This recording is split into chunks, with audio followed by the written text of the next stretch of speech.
just one kid at a time. So I got to watch that. I did my final Zoom meeting with my kids from my classroom. So very cool. Yeah. So I'm tired. Yeah, it was bittersweet. Yeah. I mean, it's just been a whirlwind of a week, you know, based on what's going on in the world and here in America. So yeah, I think it's going to be a good break for everybody, you know, come yes. summer, just, and kind of like regenerate, revitalize. I hope so. I hope I can walk away from it. I already brought things home with me, and I'm like, no.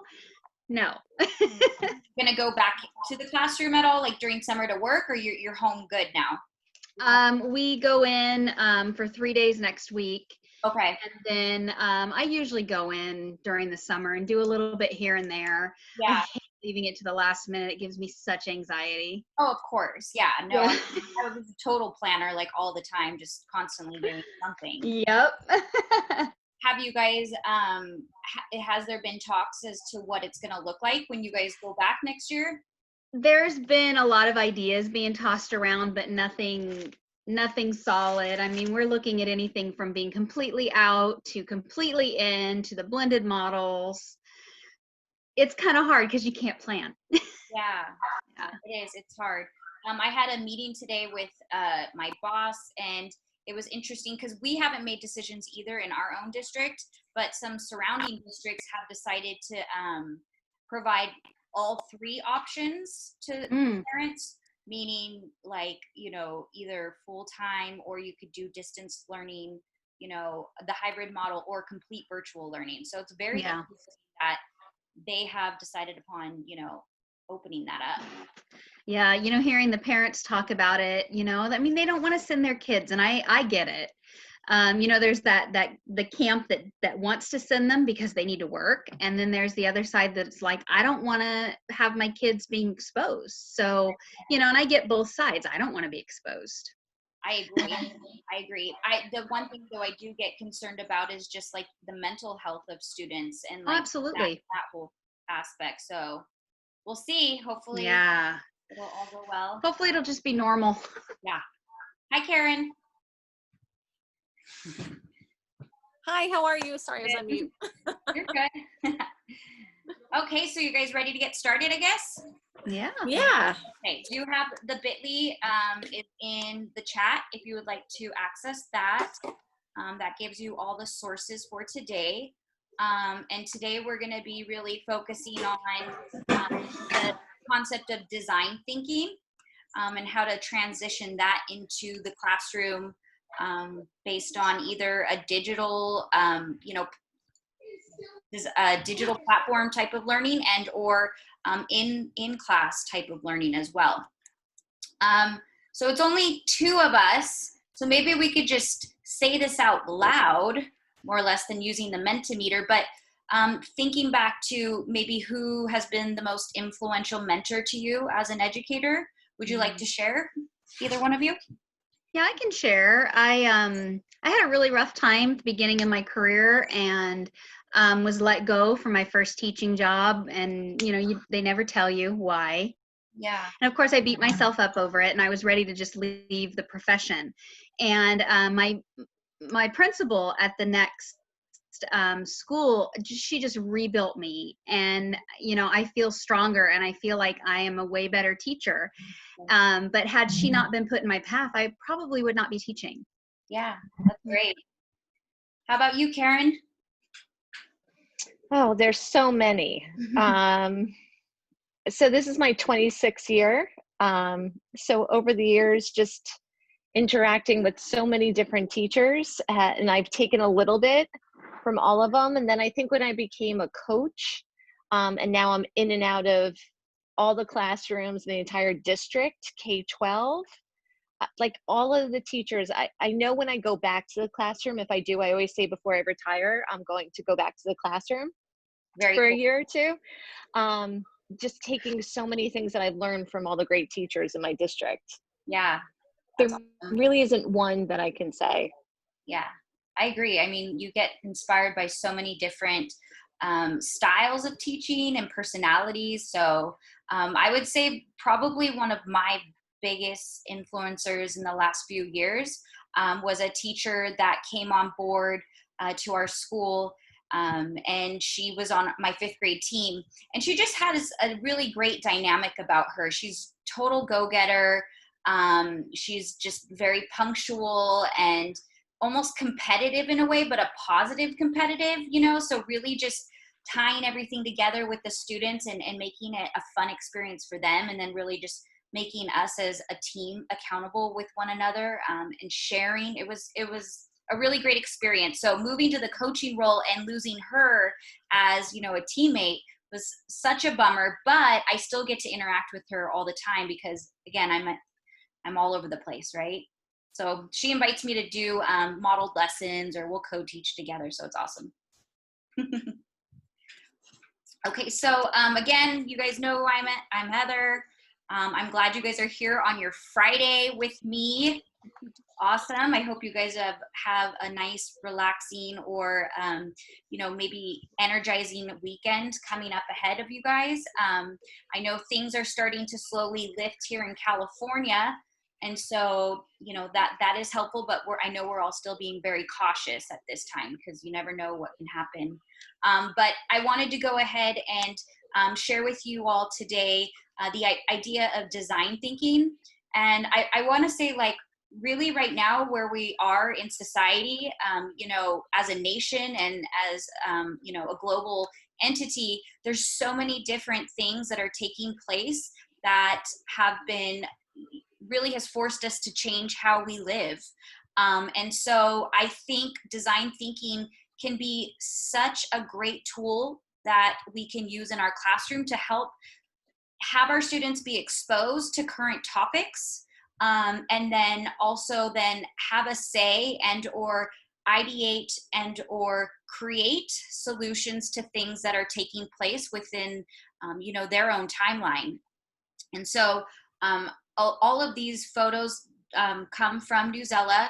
I love Newsela. That's like my core, you know, literature base that I will pull for, you know, either units and or just lessons. But they're obviously on the front end of exposing students to current topics, and then obviously they have a really great way of making it accessible to your students based on changing the Lexile levels and all of that. So, I mean, you guys probably know of Newsela, but I always love it, and I always try to promote it amongst my own teachers.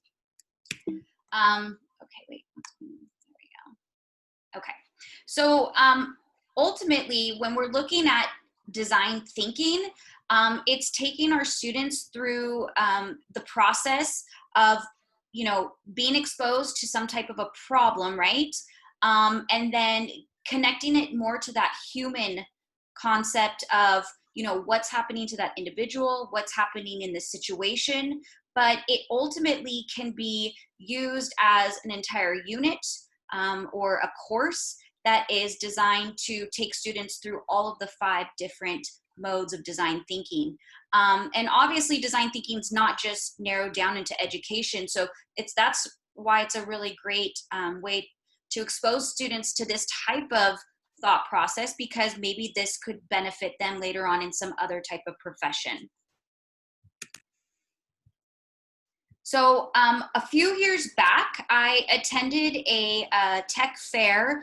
It was actually for IAQ, my local affiliate here in California, Southern California, and I was exposed to design thinking. And the teacher that was presenting shared her process of how she uses the game Extraordinaires in her classroom to, you know, pretty much generate like an entire unit based on design thinking, and then blending in cross-curricular approaches with it.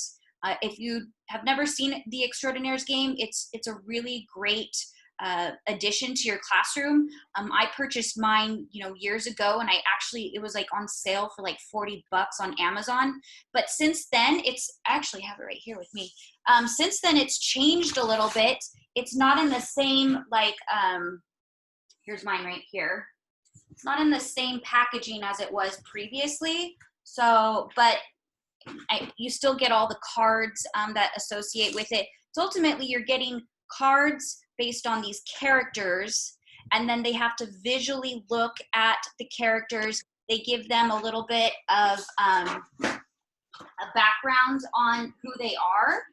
See, I'll pull out a card really quick too. I love this game. Oh, yeah. Okay. So like you would get this character, he's like a robot, right? And then on the back, it gives them a little look into their lives. And so you'd be so surprised as to, you know, this robot and like what he's into. And it looks like he's hanging out with some guys here. I don't know, maybe they're playing a game together. But then that allows for the students to get connected to these individuals and then start to create something that would help either solve a problem or be a product that would be interesting or likable to that individual. So then after I was exposed to that and using that in my classroom, you know, for a few years, I wanted to dive deeper into design thinking. So I really like the idea of the sustainable goals approach, and especially on Twitter, you'll see a lot of teachers you know, using the sustainable goals as a way to create these cross-curricular units with their students. And down below is an enrichment project I created for our middle school teachers as a way to have some type of extension project once they were done with their iReady, once they finally like passed everything. So I kind of created that. And then currently I'm reading Lindsay Portnoy's Design to Learn, and that's a really great book as well. It really walks you through the idea of design thinking, and it gives you a lot of really great ideas when it comes to assessment based on design thinking. And I think that's a crucial element that we can't forget, that even though we're having fun, you know, designing things, we still need to be able to assess where the students are and you know, have them be a part of that process as well. Okay, wait. Uh-oh. Okay.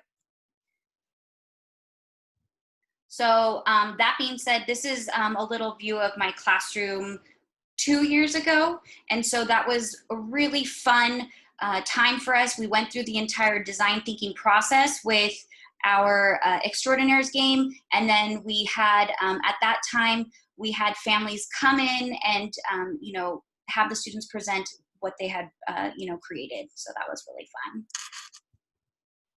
And then I think I have the video of them doing it, if you can. Okay, again, what is this thing that you created? This is a flying car for the future child. So the car helps people in natural disasters like earthquakes and tornadoes, like when they're stuck in places. Wonderful. And that's your drawing? Okay, again, what is this? And then so obviously you're seeing that that was a really great way for us to also have collaboration take place with our students. And a lot of times in my classroom, I was the GATE teacher as well as the SAI, which RSP.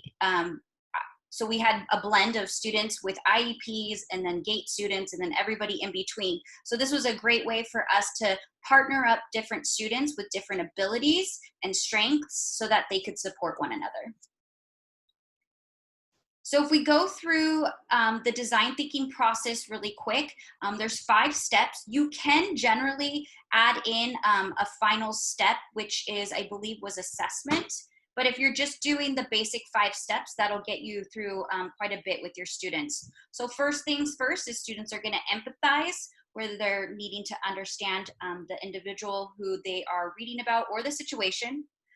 They're gonna then go ahead and define what the situation was or the problem, and then they begin to ideate or brainstorm, you know, what solution or product can I provide for the individual? And then they actually will build or create something through a prototype, and then they'll finally test, which then is kind of more or less their assessment area. Have any of you used design thinking in your own classrooms or have seen it in usage with other teachers? I've not used it in any kind of a formal sense like this, but you know, with any kind of project, we do that type of those steps. Right. Yeah. I've supported teachers with it. When I was a classroom teacher, no. But I've supported teachers with it, but really only through workshops and not hands-on though with it. Right, right. And that would be like now for myself, because you're in the coaching role as well, but looking at, you know, when we do go back, how could we set this up as a workshop model where teachers could bring materials or, you know, bring their units of study to go ahead and fuse this into the model. But just a little background of, you know, why I started to jump into this in the last few months is, you know, obviously we're in school closures. And then my instructional coach team was tasked to create packets. We did that within even before we knew we were closing, we had at least the first 3 weeks done. And so each of us were given a specific subject area, and mine was social studies. And so we needed 9 weeks of packets. And so after like exhausting my resources and materials, like I was just kind of getting over the whole process of just like pulling anything off the internet, or because I was being very mindful of connecting it to our social studies standards. And that was from like grades TK through 8th. So I needed to come up with a better solution, a streamlined solution, and something that was more engaging. So I remember, you know, I fell upon again my you know, knowledge based on design thinking, and I said, hey, like, why can't we infuse that into the students' weekly structure of learning? And so from there, that's kind of where I got inspired to start building those out. And so if you guys notice on this shared Google folder drive thing right there, you guys will have access to kinder through 8th grade samples. And they, I think I only did like 3 weeks of each of those. And then there's also like templates in there for you guys too. So what I'm gonna go ahead and do is just kind of walk through the process of what I was thinking when I developed these. And then maybe we can stop and pause on each of the different design thinking areas to talk about what else could we add to these, because it's always great to hear what others think that we can add to these sections, because what I really was hoping for was for these to become that cross-curricular component. So trying to infuse as much instruction within this model as well. So I went ahead and I'm going to show us the 4th grade example. And so if we're starting first with empathize, we noticed that I brought in a Newsella article. And mind you that if we were in a different setting, you know, if we were doing that hybrid model or, you know, the distance learning model, this would probably be accessed through Newsella, but this was because this was supposed to be a printed material that parents could pick up or access digitally. I tried to make it as user-friendly as I could for the parents. So the first thing I was really trying to do at that time is when I was locating articles, I was looking at them per grade level, you know, for their grade level lexile. And then I also wanted to make it relevant to what's taking place today in society. And so at one point I really focused in on, you know, bringing in sources that reflected what was going on with coronavirus. And so being mindful of the different types of topics you bring in, I think is extremely important, because you want to excite and engage your students. So this is an article, right? You just bring it in, and my suggestion, if this was actually being used with a class and a teacher was directing it, if you were to be on Google Meet, maybe that would be a great opportunity for you to do a close read with them on Newsella, because you could use the annotation tools, you could, you know, take notes and whatnot. And in my own experience, while I was in the classroom, that was probably one of the sweet spots for me, is when we could have all the students come sit down on the carpet with me, even 5th graders, and have their computers with them. And I would just model with them, you know, me reading the article, they're reading the article, and then doing those teacher think alouds, like, ooh, you know, just the natural thing that happens when you're a teacher, right? And then if you can't do it in real time with the students, obviously another option is for you to go ahead and record yourself reading this, because then that gives the opportunity for students to go back to that video if needed, pause, reflect, and that would be also very beneficial. But after we would read, that would kind of just be the gist of, you know, doing that close read, and then having the students reflect who's in the article and what matters to them. And this would be a great opportunity to make sure that we had maybe sentence frames in there for them, and or us modeling how we would respond. Does anybody have any other ideas of, you know, or like, what are things that you've done in your classroom when it comes to close reading, maybe on a digital level, that worked?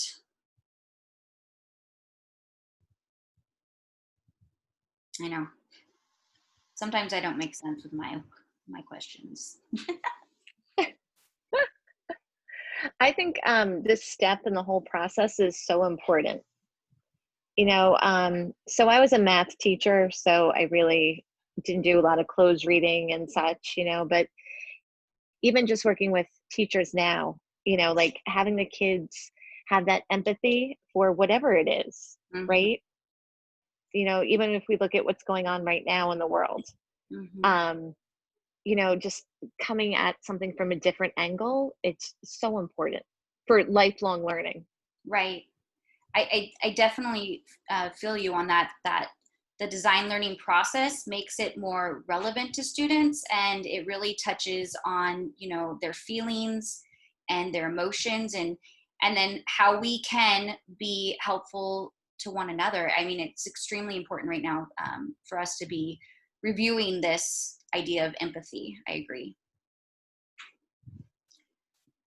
Okay, so I'm going to go back to my slide deck here because, like I said, while we're doing this process, you know, it's not just that fun, like, oh, we're going to create something, and oh, you know, we're really using like what we feel and our emotions in it, but we still need to instruct during this time.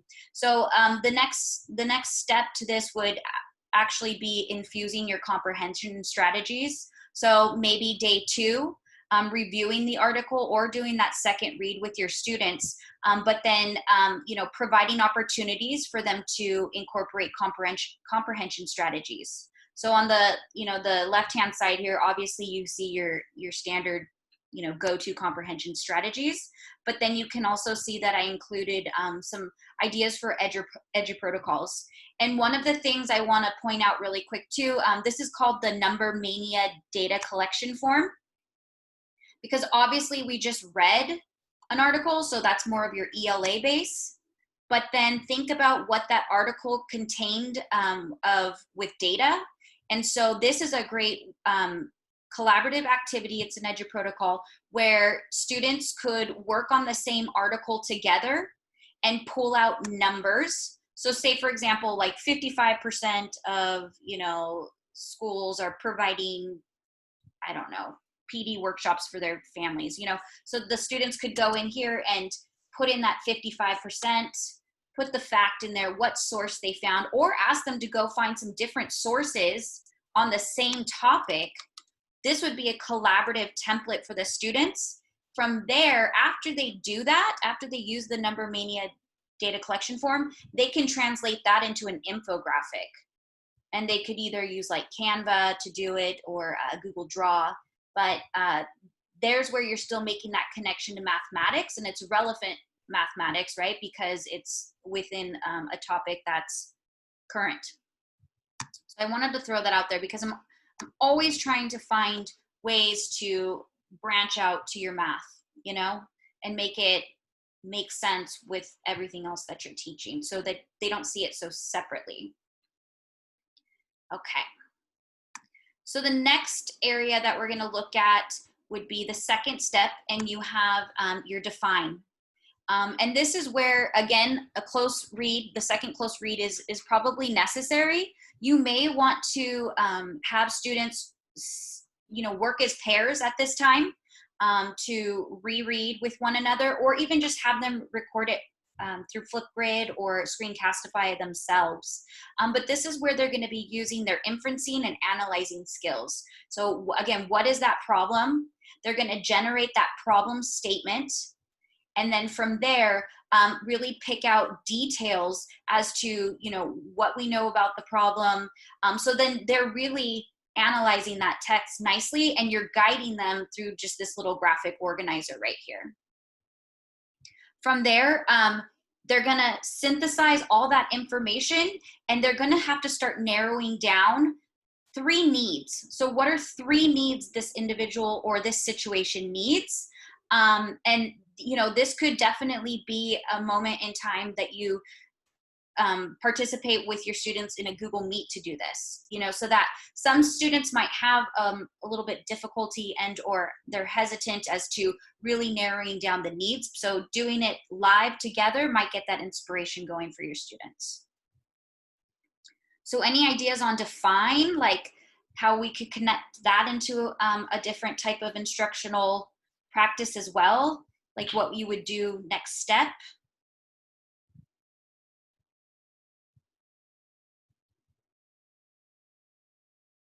I don't know, maybe like charting it, I guess, with, you know, the kids as well, charting, and just have, you know, using Mentimeter maybe for them to respond as to what their go-to need is, you know, their number 1 need. Okay, let me see, let me go back here. So step 3 is your ideating, and this is probably my favorite step because it's creativity, and there's no right or wrong answer. I don't know how many times I've been in the classroom and, you know, you ask them just like this open-ended question and they're like scared to like say anything. And I'm like, guess what? There's no right or wrong answer. Guess what? You're not being assessed right now. So just let it flow. You may want to make this an opportunity for your students to do it collaboratively as well, and or if you're doing pairs or small groups, because again, they are hesitant of sharing what they're thinking about, or they might not think it's the best idea. So doing that collaboratively is also it's probably the best way to go at the beginning anyways, until they feel confident enough to do this on their own. One of the things I really was really amazed by too is the Google Jamboard. That might be a great place for you to do that collaborative work. I know for my district, we have the app accessed. So like we could click on the Google Jamboard app and use it. But if not, you might have to ask your IT person to like turn it on for you. But that was a really cool way for people to collaborate with one another. Karen, have you used Google Jamboard?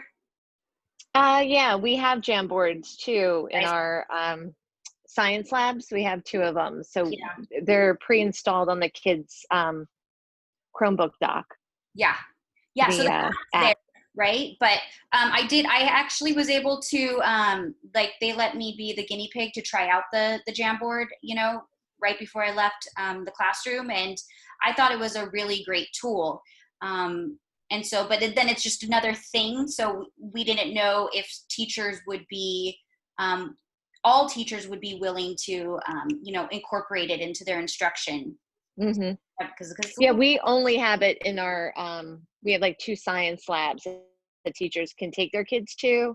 So I thought it was a good product for teachers to just jump. We don't have smart boards in our school. We never moved to that. We just have projectors. Yeah, same with us. Yeah, so it was an easy entry where teachers could just go in and kids could go in and start writing. And so it was a natural then to use the app in the classroom then when they weren't in the science lab. Very cool. Amber, have you used Jamboard before? No. I've not even heard of it before today. So let's see. I don't know if on this computer you could see my apps. Let's see. Let me change this. Should be on here. Yeah, you'll see it's down here, Jamboard. And then it's just pretty much like a digital whiteboard. And you could put like little Post-it notes up there. Yeah. So it's like a Google extension? Yes. This looks like this was from a recent little Google Trainer thing, which is good. I'm glad I have this because then I can use this in my work. I didn't even know I had that in there. That's good. Okay, good. Yeah, so Google Jamboard, great way to collaborate. for students. So from there, the students will then really need to go ahead and synthesize that information and decide upon what are they actually going to create as a product and or like a solution for the problem. And so we've given them 3 ideas. You may want to just narrow it down to 1, obviously, because eventually they are going to have to just create 1. And this might be an opportunity to do voting or have some type of a Socratic seminar with your students to discuss which is going to be the best idea that each group or each child creates.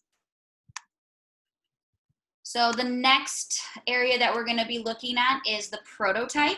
And this is like my favorite part because obviously this is the creation part. And remembering that students, for teachers to be flexible with students and kind of just bend and or change paths within their creation time, because sometimes they have an idea and sometimes it doesn't really it doesn't really become like that amazing product that they thought it was going to be. So feel free to let them change it if necessary. But what I really wanted to do here with this is because it was a packet-based option, I needed to make sure that I could give students opportunities to do things either online or offline. So some of the things that I gave them as options to do were to create a website, possibly record a podcast using Anchor app. If you haven't used Anchor app, or that's a really great app that students can use to record podcasts, and it's pretty user-friendly, especially thinking about your students who don't want to film themselves, through video. We also included drawing or designing an advertisement, so that non-tech component, which would be drawing something rather than, designing it on Google Draw.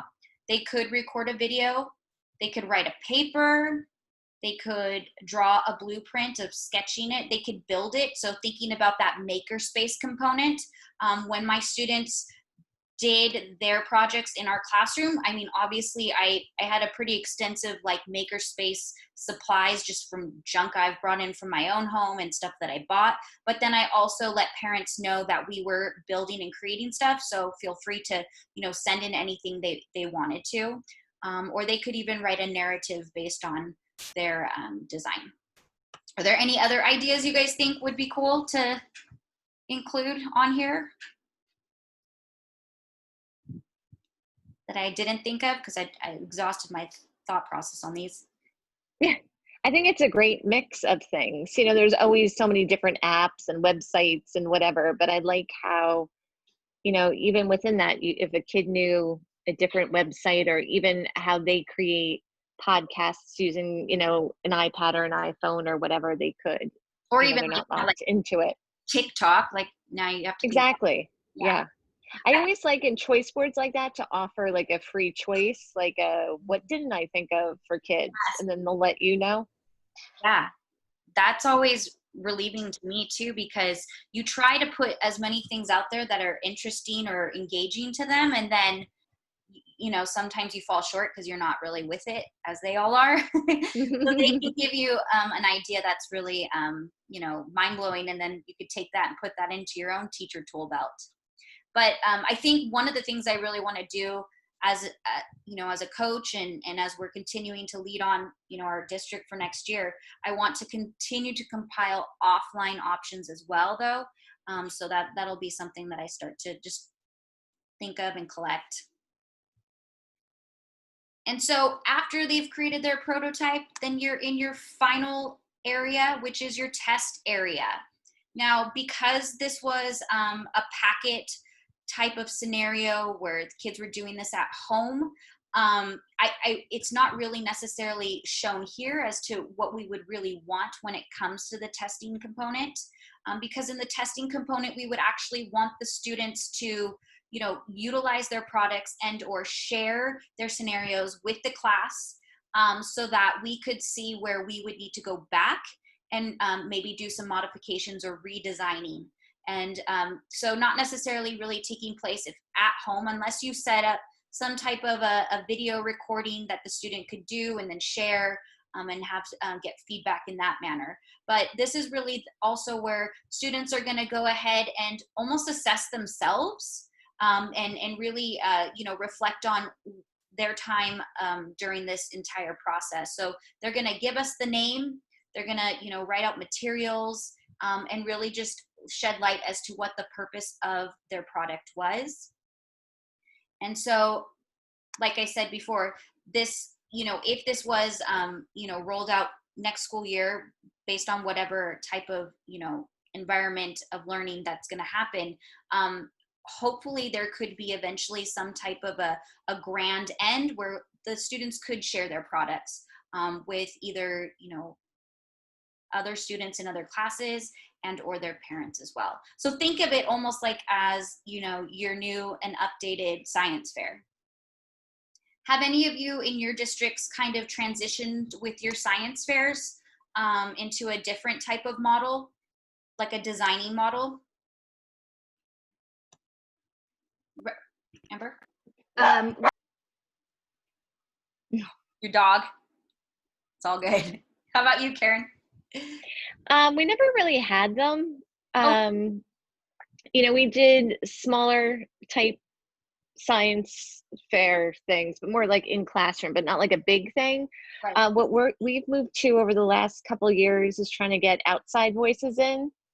So trying to bring experts from the field of whatever it is, especially that with the high school, and getting them to come in for presentations and getting feedback from them, which that's been great. Even with the little kids, they love that. Right.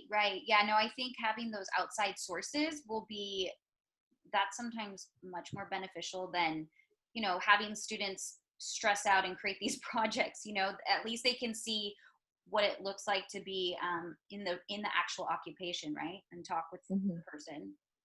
Some of the things that I think have been really cool with some of our teachers, really kind of transitioning away from that scientific method type of approach when it comes to your science fair, and going to this almost like engineering designing type of concept.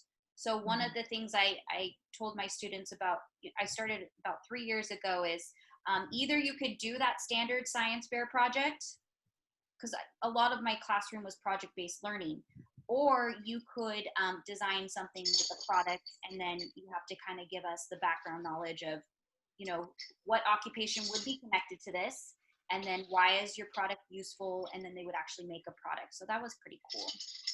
I love that. Yeah, because the standard science fair project's getting pretty stagnant nowadays. Oh God, yes. With the trifolds and the yeah, definitely. So that's pretty much the overview of, what is taking place with your design learning process.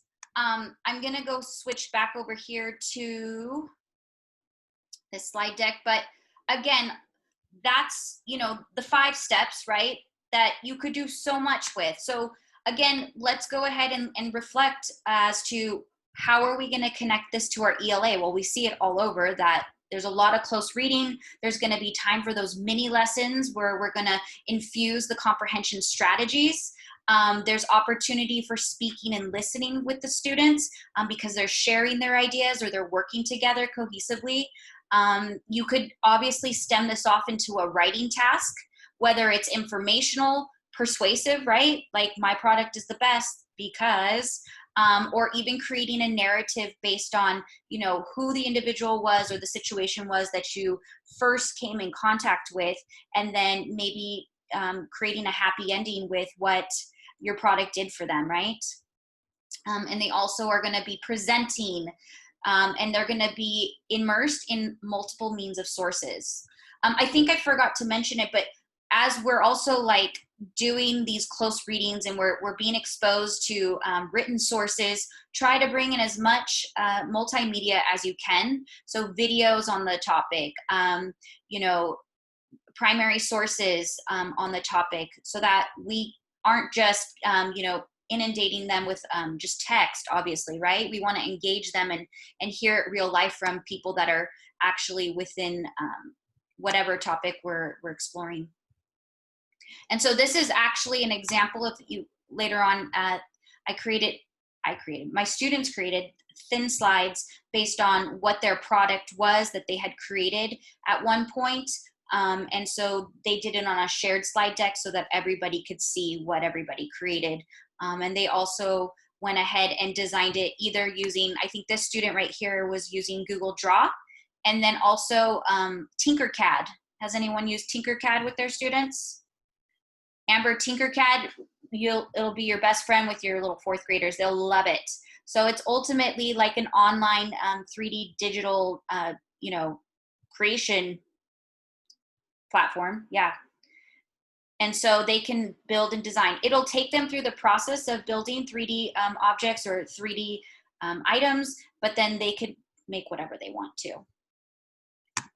And going now to our mathematics, Karen, right? Math, got to always connect the math somewhere. So I always wanted to make sure that the students understood the relevancy of math as we were learning it. So not necessarily just, shoving concepts and procedures down their throat, but maybe, really looking at our topic and, creating word problems from that or performance tasks from that. But just really seeing that math is connected in every single way of the world. I have a quick question for you with that, with the performance tasks. Do you in your district, or do you help support that with teachers? Because with the online teaching, I think assessment was the biggest struggle for our teachers. Right. One, kids were cheating, so they kind of threw that. I'm talking more middle school, high school, but I'm sure all grades. Yeah. So then telling them, well, you can't take the test that you gave in school and now do it online. We need more performance tasks. So they were asking for more examples of that, which I'm really, helping them create and stuff, but a lot of them are struggling with it. I just didn't know if you knew of a good resource to point them to, because it's hard in math, when I get into the high school and it's, algebra and geometry, and I'm like, I don't know. I still don't know how I use it in my everyday life. So I know, our instructional coach, Steve Prolkowski, he is the math dude. But I can look through some of his materials, and I know, like, for ourselves, we have Illuminate as our assessment data bank. So I know that's one area that we pull from to create the performance tasks.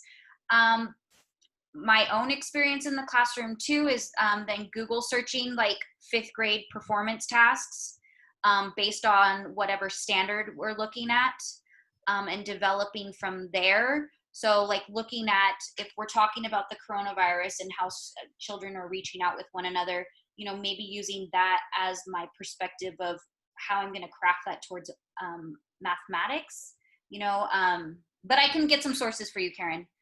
Oh, that'd be wonderful. Thank you. Yeah. But it's very difficult to create those performance tasks and make them engaging and make them relevant, and then also standard friendly. So I'll find some stuff for you. Thank you. You're welcome. Any other ideas on math, Amber, for you? Like, what do you think in the elementary setting? Was that always a struggle for you to kind of make that real world connection with the mathematics with the students? I try as much as possible to, take whatever scenario might be happening in a word problem and turn it into something more relevant for us. We're very rural. We're a little farm town. And so, some of the kids don't quite understand maybe some of the more urban scenarios. And so I try to make it a little more custom built for them. That's good. With what we do there, or even have them rewrite it in a way that makes sense to them, or add their parent's name. I don't know, but those types of ways to try and get them to connect to it a little bit deeper. Yeah, I agree. This is also hyperlinked here, which is one of the station rotations that I've created in the past. And you might see examples in there where like the tiny house design, right? So we were studying measurement and actually, I don't know if that was volume yeah, we're talking about volume. So we're trying to, make 3D models of things and whatnot. But connecting it to like an interesting topic to the students too is always a really great way to make it relevant. And then this was also the Earthwise commune. So I had them going through and practicing all of these geometry type of concepts, including volume. And then eventually they had to design their own commune as well. They could either do it digitally or on paper. I mean, that was kind of my go-to too, to infuse the concepts and procedures into some type of a larger math experience. But design thinking, guys, we need it, right? We need it right now during this time. And just think of this as a way to engage and motivate your students. And even for yourself, it's like a nice little system to fall upon, if you start developing these units for the next few weeks. Do you guys have any ending thoughts? I think it was wonderful. Again, thank you. Thank you, Karen. I kind of popped in a little late. What's your bit.ly link? I didn't. Okay, yeah. I'll put it in there right now. I agree that this is so useful. I mean, there's so many things that I haven't heard of before, and I'm so excited to just see what's possible so that, I can make the learning even more relevant for the kids, because the reality is that we will probably have some type of distance in, this year, maybe even next. And so I like to get out ahead of it. So I'm really excited with these new ideas.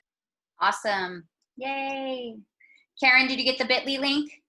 I did. Thank you. Are you recording these by any chance? I am. Because I missed your first one. Yeah, I can.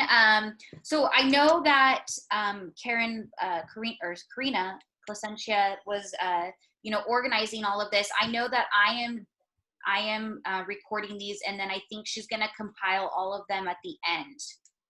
Okay. Yeah. So great. Hopefully and then all of these presentations will be there too, I think she said. So you'll all have access to it. Nice. Yeah. Nice. Well, thanks. I need to move to California. You guys are awesome out there. You're going to move to California? Oh, I want to.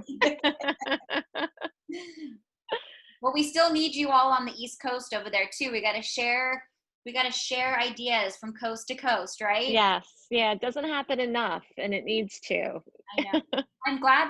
I don't even know specifically the organization that you guys are getting connected with on this. Is this SSDA, or yeah? So I'm a member of Q. Okay. Which seems odd, right? Because I'm in New Jersey and we don't have Q out Should be on the East Coast. Q. I mean, come on now. We need to be nationwide now with the Q, guys. Right? I went to Google Teacher Academy back in 2014, and John Crippo actually was just moving, he was one of the teachers there, and he got us all free membership. So I've used it more than any of my New Jersey local online. So Q has life-changing for me, definitely. How about you, Amber? Are you with a Q affiliate near? So you're Northern California, right? Yeah. You need to Google Q and then find out who your affiliate is, and then you can get connected, and really you make really great relationships. And I think all of the stuff that I've learned from Q and the educators of Q has been more influential than, really some of the other stuff that's out there at this time. Yeah. And it's very inexpensive to join too. It's definitely worth it. It's a free membership, but I think if you have the, upgraded, it's like $30 or something for the year. Yeah, it's really, and they do, last year it was free. The upgraded was free. And then it was, I think, not even 30 this year. Yeah. And so they do, right now they're doing a lot of webinars like this, obviously. So you can just pop on in when they have, their events. I know Qcella is coming up soon, so I can get that information out to you guys too, so that you could participate in it digitally too. Great. Okay. Well, thank you. Thank you, you guys. And I hope you have a wonderful Friday night. And I hope to see you guys on Monday too, okay? Thanks. Okay. Okay. Bye. Bye.